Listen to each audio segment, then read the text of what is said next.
അസ്സലാമലൈക്കും. Hello friends, അപ്പം ഞാൻ ഇന്നത്തെ സ്പെഷ്യൽ ബിരിയാണിൻ്റെ റെസിപ്പി ആയിട്ടാണ് വന്നിട്ടുള്ളത്. സ്പെഷ്യൽ ബിരിയാണി എന്നൊക്കെ ഒന്ന് തട്ടി വിട്ടതാണ് കേട്ടോ. ഞങ്ങളുടെ വീട്ടിലുണ്ടാക്കുന്ന ഒരു നോർമൽ ബിരിയാണിയാണിത്. അതിനായിട്ട് ഒരു ചെമ്പട്ടി അടുപ്പത്ത് വെച്ചതിന് ശേഷം അതിലോട്ട് ഓയിൽ വെച്ച് കൊടുക്കുക. ഇനി നമുക്ക് അതിലോട്ട് കുറച്ച് ഉള്ളിയും കൂടി ഇട്ട് നല്ലോണം ഒന്ന് വഴറ്റിയെടുക്കാം. അപ്പോൾ ഉള്ളി ഒന്ന് പാകമായി വരാൻ നമ്മുടെ പൊടിക്കൈയായ കുറച്ച് ഉപ്പ് അങ്ങോട്ട് ഇട്ട് കൊടുക്കാം. ഇനി ഉള്ളി ഒന്ന് വേവാൻ വേണ്ടി കുറച്ച് നേരം ഒന്ന് അടച്ചു വെക്കാം. ഇതിലോട്ട് ആവശ്യത്തിന് തക്കാളിയും കൂടി ചേർത്തിട്ട് നല്ലോണം ഒന്ന് ഇളക്കിയെടുക്കാം. പിന്നെ കൂടാതെ കുറച്ച് ഇഞ്ചിയും വെളുത്തുള്ളിയും പച്ചമുളകും കൂടി ചേർത്ത് കൊടുക്കാം. എല്ലാം കൂടി ഒന്ന് സെറ്റായി അവിടെ കിടന്ന് വേവട്ടെ. അപ്പൊ എന്റെ കുഞ്ഞു കുഞ്ഞു റെസിപ്പികളും വീഡിയോസുകളൊക്കെ കാണുന്ന കൂട്ടുകാരുണ്ടെങ്കിൽ ഒന്ന് സബ്സ്ക്രൈബ് ചെയ്ത് സപ്പോർട്ട് ചെയ്യണേ. ഇതിലോട്ട് സ്പൈസസും കൂടി ഒന്ന് ചതച്ചെടുത്തുങ്ങാണ്ട് ഇട്ട് കൊടുക്കണം. അങ്ങനെ അതെല്ലാം കൂടി ഒന്ന് അവിടെ കിടന്ന് സെറ്റ് ആവട്ടെ. പിന്നെ കുറച്ച് ഇലകളും കൂടി നമുക്ക് അതിലോട്ട് ഇട്ട് കൊടുക്കാം.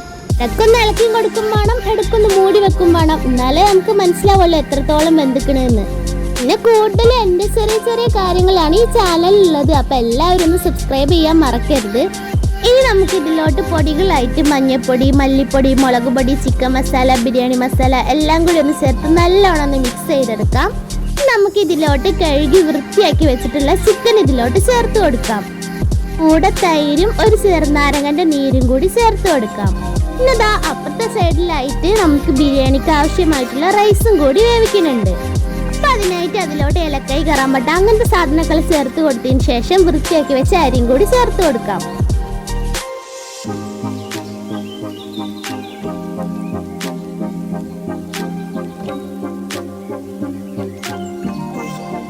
അപ്പൊ വീഡിയോ ഇഷ്ടപ്പെട്ട് കഴിഞ്ഞാൽ ലൈക്ക് ചെയ്യാനും കമന്റ് ചെയ്യാനും ഒന്നും മറക്കരുത്.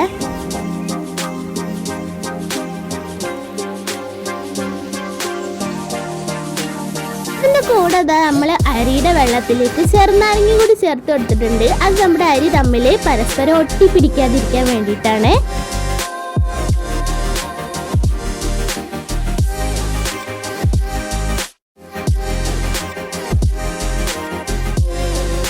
നമ്മുടെ മസാലയിലോട്ട് ചിക്കനൊക്കെ ചേർത്തതിന് ശേഷം നല്ലോണം ഇളക്കി മിക്സ് ആക്കിയതിന് ശേഷം കുറച്ച് നേരം ഒന്ന് മൂടി വെക്കാം.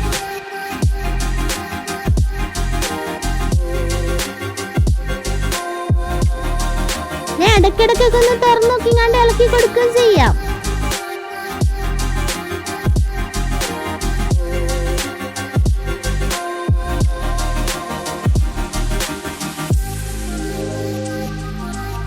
അങ്ങനെ നമ്മുടെ അരിയുടെ വെള്ളത്തിലോട്ട് അരിയൊക്കെ ഒന്ന് ഇട്ട് കൊടുത്തുങ്ങാണ്ട് ഇടയ്ക്കിടയ്ക്കൊന്ന് ഇളക്കി കൊടുക്കുന്നുണ്ട്. അപ്പുറത്ത് നമ്മുടെ മസാല ഒക്കെ ഒന്ന് സെറ്റായി വരുന്നുണ്ട്. അതിൽ നല്ല സ്മെല്ലും വരുന്നുണ്ട് കേട്ടാ.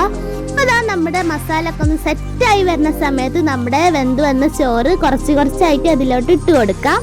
ഇടയ്ക്കിടയ്ക്ക് നമുക്ക് അതിലോട്ട് മല്ലിച്ചപ്പും കറിവേപ്പിലൊക്കെ ഒന്ന് ഇട്ട് കൊടുക്കാം. കൂടാതെ കുറച്ച് നെയ്യും കൂടി നമുക്ക് അതിന്റെ മുകളിലോട്ട് ഒഴിച്ചു കൊടുക്കാം. എന്നിട്ട് നമുക്ക് ദമ്മിടാൻ വേണ്ടിയിട്ട് 10 മിനിറ്റ് അവിടെ അടച്ചു വെക്കാം. വെയിറ്റിനായിട്ട് നമുക്ക് ആ ദമ്മിട്ട പാത്രത്തിന്റെ മുകളിലോട്ട് എന്തെങ്കിലുമൊക്കെ ഒന്ന് കയറ്റി വെക്കാം. അങ്ങനെ ലോ ഫ്ലെയിമിൽ 10 മിനിറ്റ് അവിടെ കിടക്കട്ടെ. അപ്പോൾ നമ്മുടെ സംഭവം ഇവിടെ അടിപൊളിയായിട്ട് കിട്ടിയിട്ടുണ്ട്. നല്ല നോർമലായിട്ട് നല്ല ടേസ്റ്റ് ഉള്ള സൂപ്പർ ബിരിയാണിയാണ് കേട്ടോ. അപ്പം എല്ലാവരും ഒന്ന് ഇങ്ങനെ ഒന്ന് ട്രൈ ചെയ്ത് നോക്കാം. പിന്നെ ഞാൻ നേരത്തെ പറഞ്ഞ കാര്യം മറക്കണ്ട, വീഡിയോ കണ്ട എല്ലാവരും ഒന്ന് സബ്സ്ക്രൈബ് ചെയ്ത് സപ്പോർട്ട് ചെയ്യുക, ലൈക്ക് ചെയ്യുക, ഷെയർ ചെയ്യുക, കമൻറ്റ് ചെയ്യുക. Thanks for watching.